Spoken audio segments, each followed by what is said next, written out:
I'm Yuri. We're going for a drive.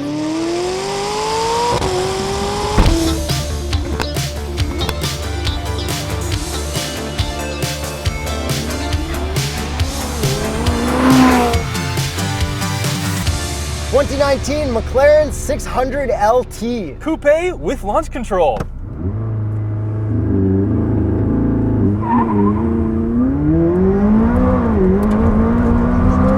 Oh my god. Horsepower and torque. 592 horsepower, 457 pound-feet of torque from a twin-turbo 3.8-liter V8. And thank you guys so much for getting us over 1 million subscribers. We really appreciate it. If you want to see more cool McLaren reviews, subscribe so we can maybe review a P1 or maybe a Senna, maybe a Speedtail, maybe even track some McLarens. That'd be pretty sick. I think that's the only way we'll be able to do it with a little more subs. Maybe even turn your notifications on as well. Maybe. So we've driven a 650, we've driven a 570, a 720, and a GT. Where does this fall in line? Okay, so this is part of the Sport series, which is actually kind of part of the entry-level series, but this is the rowdiest one. This is the track version of the 570S, which this is based on. And that's why it's got that 570 front end and back end, but since this is the LT, it's the long tail version, so it does look slightly different. Yeah, so the long tail is McLaren's track versions, basically. So it's a little bit longer. It's like a couple centimeters longer than the 570S. And we all know that my favorite dream car that I can't get is the Speedtail. Yes, which has tail in it. Any McLaren with the word tail in it, I'm in love. So since this is a track version of the 570S, it's got a bunch of crazy track stuff, like the front track width is wider, this thing's lower, it's got totally different suspension, and it's got a lot of parts from the 720S. It's got lighter brakes. It's basically just a rocket ship built for the track, which is actually still street legal. And it is a little bit longer too. Yes, it is. So let's send it into Cliche Corner with the traction on, I should state, and okay, it understeers way more than I thought, but that's because the traction light's flashing at me, and I am not turning this off because I don't own this car and I'm not gonna put it into a ditch. Yeah, it'd be a lot more fun to test these fully out on a track, hopefully one day. Yeah, but shout out to McLaren Toronto for hooking us up with this one and giving us so many McLarens to review. Okay, yo, we're yelling a lot. Well, it's really loud in here. But let's try. Okay. But back to actual handling. Start yelling. Yeah. But back to actual handling, it handles incredibly well. It's just the understeer thing because of the traction. So if I were to turn it off, which if I was on a racetrack, I would love to do, I think it wouldn't understeer, but it's doing the whole safety thing where it's trying not to direct me into the ditch because this would oversteer for sure. Yeah, McLarens love to oversteer and it's so controllable. And the thing that you get with McLarens, all of them, is I think the best steering because it feels so hydraulic, it feels so natural. Yeah, it's very predictable, like very high on the predictability scale. Yes, the predictability and confidence factor of driving these types of cars. Yeah, for rear wheel drive especially. And even though this does have stiffer suspension, when I'm in track mode and I'm sending it through Cliche Corner, it's totally fine. Like, McLaren also gets really good damping and suspension. Even though this isn't hydraulic, it still handles incredibly well. It's dead flat. I love how McLarens handle. And even as a daily driver, like, this still isn't 370 Nismo bad. No, not even close. Like, put this into normal and it's incredible. Put this in track and it's still way better than the 370Z Nismo for suspension. Except these seats maybe not as comfortable, but we'll talk about that later. Yeah, they are Senna seats. I said later. Okay, sorry. I just wanted to tell the people why we're sitting in paper-thin seats. So now let's talk about this. Horsepower and torque. Downshift, downshift, downshift, send. Okay, lots of turbo lag, just like every other McLaren, and then you're just gone, which makes it so fun. Yeah, but like when you're keeping up and like driving fast, you're always going to be in the right gear. You're not going to have that turbo lag. No, it's just like starting from like 2,000-3,000. Like, watch this. I'm at 3,000 right now, floored. And now we're gone. Okay. Okay, you know what? People who think Teslas and electric cars are the fastest need to get behind the wheel of one of these. It's a slingshot. Yeah, it's like the best.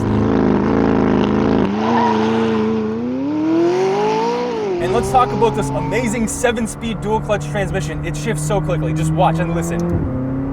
And now downshift.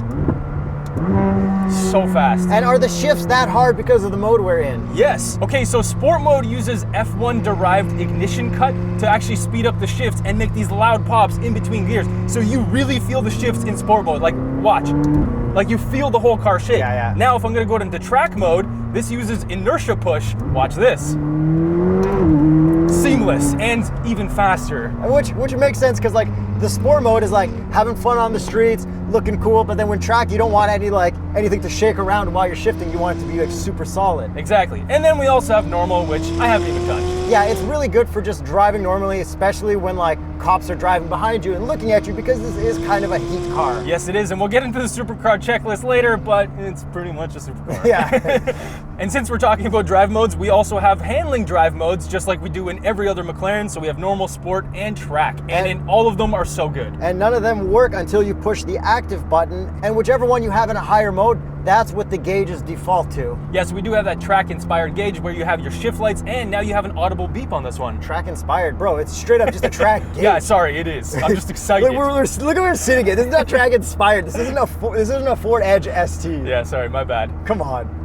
We've been too much marketing thrown at us. Oh God, thanks marketing. Let's see what you've done to me. Track-inspired. Get out of here. We're gonna put that in the title. And normally when you press the active button on other McLarens that we've driven, the wing actually changes as well. This does not have the active aero wing, it's a fixed wing. And it's cool because it's carbon fiber, but also has a heat-resistant coating on it because there's a friggin' flamethrower exhaust right there pointed at it. Yeah, so we have top exhaust on this, and I've never driven a car with top exhaust, and this is the coolest thing I have ever experienced for several different reasons. Number one, it sounds incredible. It's right behind our heads. Number two is literally the coolest thing I've ever experienced. If I look in my rearview mirror when I'm flooring it, I have the heat haze that blurs everything in the middle. I feel like I'm in a jet fighter. And even when you see someone getting out of it, you just see the heat blowing behind them all the time. It's so badass. It really is. And then the final thing that's cool about it, which we can't experience during the day, is it will shoot flames at night as you rev it. Like, how crazy is that? How is that even legal? I don't know, but I don't care. So there's obviously a lot more to talk about with the exterior and the interior, and even some more performance, but let's get you behind the driver's seat. Behind the driver's seat?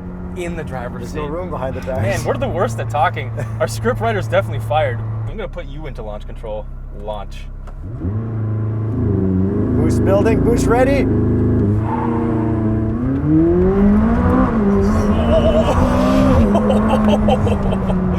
God. That's a good launch for a rear-wheel drive car. That's like the best rear-wheel drive launch I think we've ever had. I think so.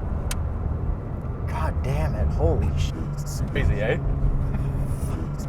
So I guess it's time for the supercar checklist. Is it fast? Is it loud?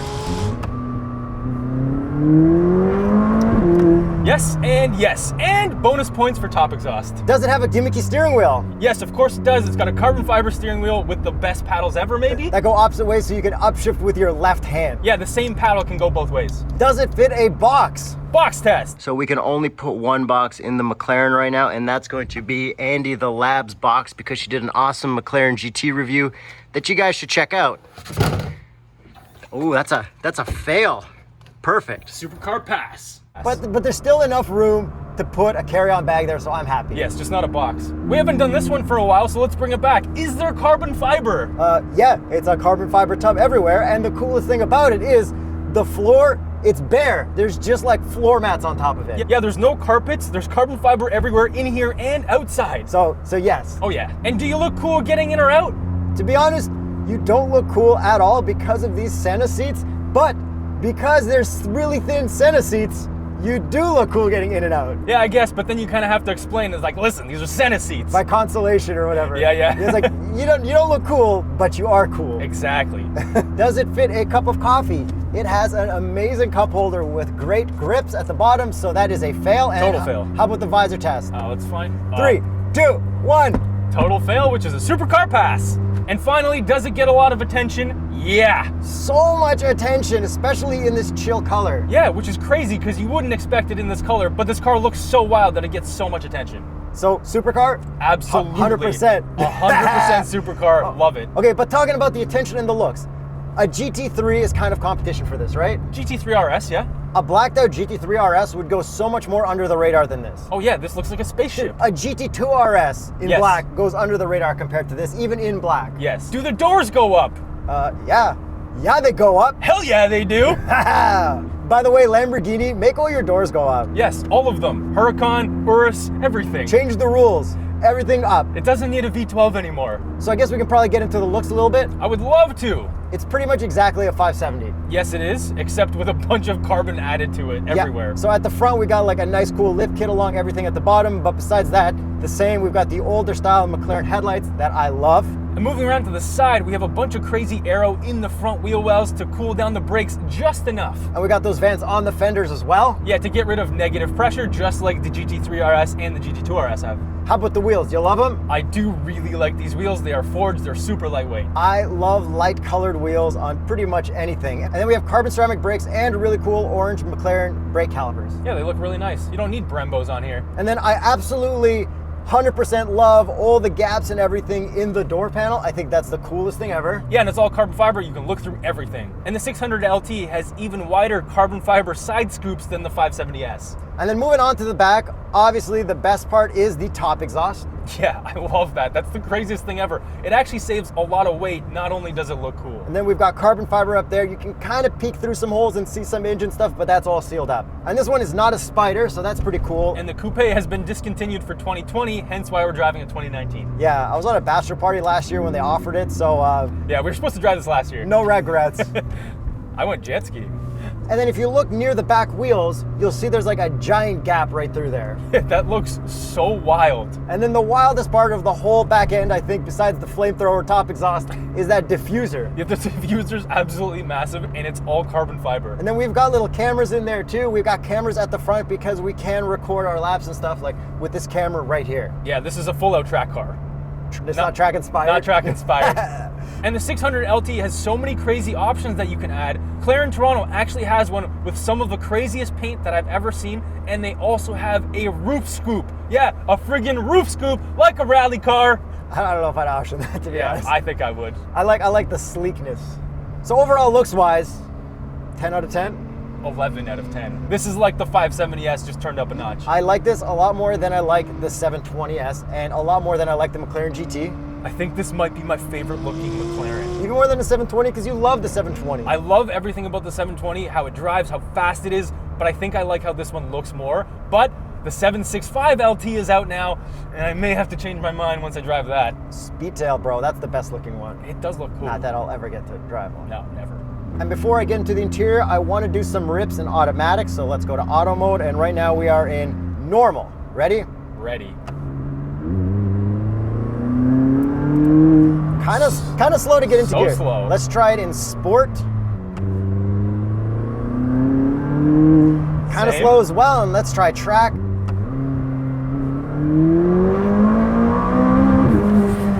A lot faster. The automatic transmission is really good once you get going, but like that initial flooring it, you're probably going to lose to someone who's ready. Yes, you're at the mercy of the turbo boost, and there is a lot of lag in McLarens.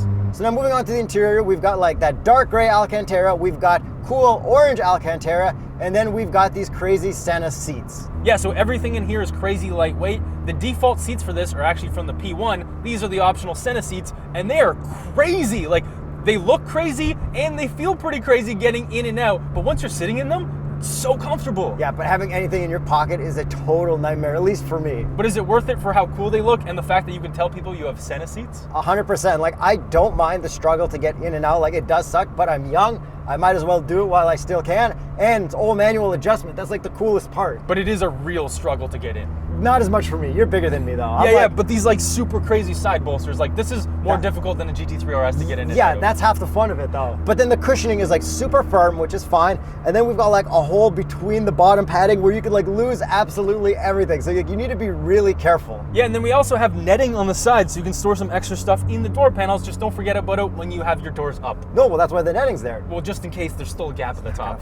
That's in there solid. And like we mentioned earlier, we've got the same old gauges that change with every mode. On the left, we've got that like ancient menu that you can control here. You can make the nose lift system go up and down, but it's like very difficult to use. It's a lot more difficult than they figured out in the 720S, just like the infotainment in the 720S, because this is still the old one. Yeah, so you got Sirius satellite radio, but like, that's pretty much it. And Yeah, like, all the menu and settings, it's really hard. You pretty much just don't use it. Use it for the race car. Yeah, and the best part about McLaren infotainments is that in the climate control, the guy's wearing a race bucket. And when you put in reverse, you do have your reverse camera show up in your gauge cluster, which is kind of hard. You have to like look around your steering wheel to see. That's definitely a supercar thing, though. And then also shows up like a reverse radar thing in the infotainment. It looks like something I'm trying to shoot down the Death Star with. Yeah, it looks like those old school video games or something. Like, One thing I kind of don't like about the interior, this mirror shakes a lot. yes, it does. Like, I mean, my Prowler mirror shakes a lot, your Raptor mirror shakes a lot. Like, I don't think they should be shaking as much as it does. Yeah, but race car things? Yeah, I guess. Race inspired? Don't they have like big race mirrors? Yeah. And lucky for us, the air conditioning works perfect in this one. Yeah, it's not coughing on us. This is great. Yeah, 100% good. This is by default, when you spec one of these out, there is no AC and there is no infotainment. You can add them back for $0, and I'm very thankful that they added it back. Yeah, please add that stuff back. Yes. So good.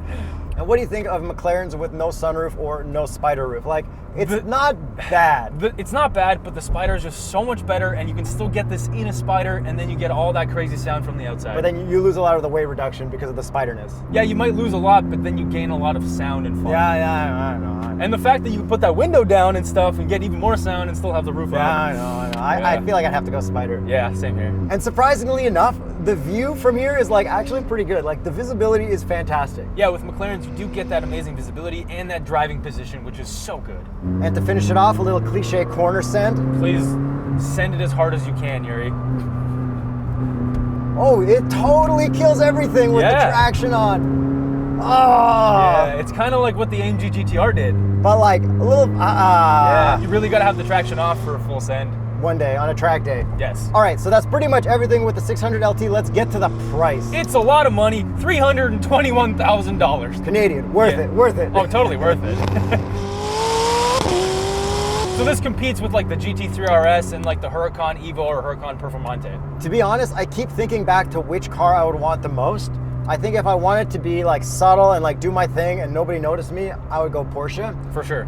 If I wanted to have like the full supercar experience, I'd have to go this because the doors go up. Exactly. But like the Lamborghini sounds, I think, better. I think it sounds way better. I don't think this sounds particularly good. It's just cool to have that turbo spool and stuff. But I really love the sound of McLarens, maybe even more than the Lamborghinis, even though they kind of sound better. This is just like more raw and like F1. Yeah, it kind of is, but F1 currently doesn't sound very good, so. Yeah. So then would you take this over that orange 720S we reviewed?